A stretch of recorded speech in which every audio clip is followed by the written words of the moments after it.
I think that XRP is actually going to end up being what saves Bitcoin too. I've thought about this a lot here lately too.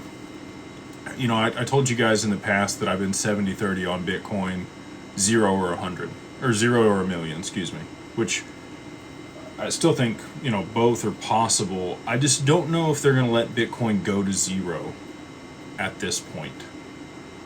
There's like really systemic risk with it.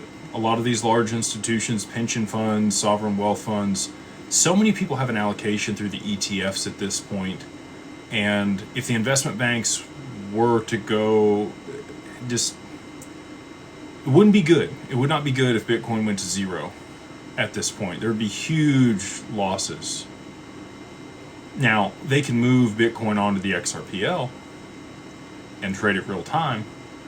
Be much faster than trading it on Bitcoin's network. They could wrap it on the Xrpl. And over the long term, I think it will actually probably end up going to $1 million.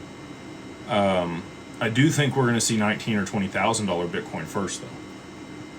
I think we're going to see a big pullback in Bitcoin. I don't think it's done yet. I think we're going to see, what did it get to? 125. So what would that be? An 85% drawdown, 80% drawdown in Bitcoin to get back to 20,000.